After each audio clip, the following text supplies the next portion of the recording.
The following is a special presentation of ABC Sports.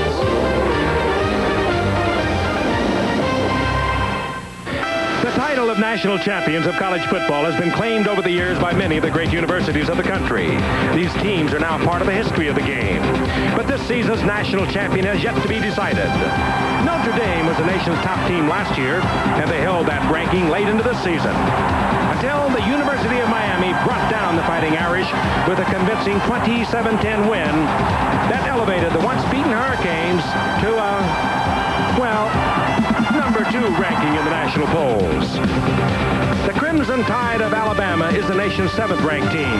They feature a linebacker who most likely will be the first player picked in the upcoming NFL draft. Keith McCants, a junior, has what many scouts see as the potential to be the next Lawrence Taylor. Tonight from the Superdome, a game that could help decide the national championship, the USF&G Sugar Bowl.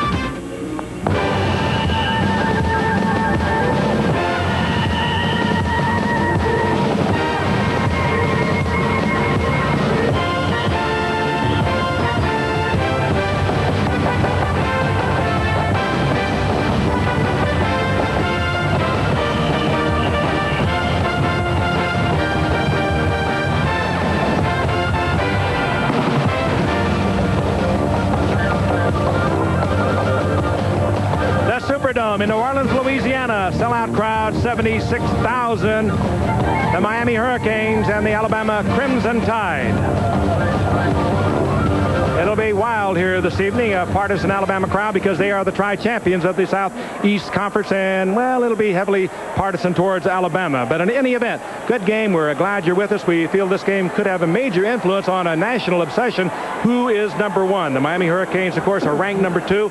They feel going into tonight they'll be thinking a little bit about what's going on in the Orange Bowl, where Notre Dame is taking on number 1 ranked Colorado, and Notre Dame favored over Colorado. And should Miami win tonight, Notre Dame beat Colorado, well, then Miami feels they have a legitimate claim on the national championship. And, of course, first of all, they have to get by Alabama. And we are glad you're with us. The Monday night crew has reconvened for your viewing pleasure. That, of course, means Frank and Al and Dan and Al. When you look at this Miami team, if it should eventuate, like we said, I think it would be a very legitimate claim on number 1. This is a great football team.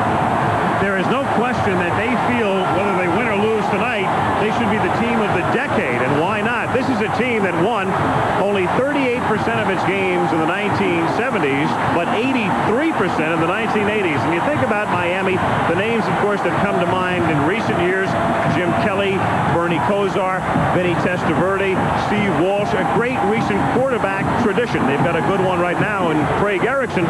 But the difference for Miami, I think, is defense. They are number 1 in the nation defensively. They allow only 9 points a game. And as you take a look at the Miami Hurricanes coming out onto the field here at the Superdome, this is a team so tough against the run that the opposition averaged less than 2 yards per carry this season. If they turn in that sort of performance tonight, they will win, and they are favored to win by 9. They're big favorites here, Dan. So what does Alabama have to do, Alabama being number 7 in the country, to win this game tonight? Well, first of all, I think they hope that Miami plays with the same enthusiasm with which they walked onto the field. Right. Good idea. Yeah, I think that's the Hurricanes' way of responding to what is obviously not a neutral site. This is very pro-Alabama, and the Tide will need all the help they can get tonight. From an athletic standpoint, I don't think there's a college team in the country that can compare to the University of Miami. So what's Alabama going to have to do?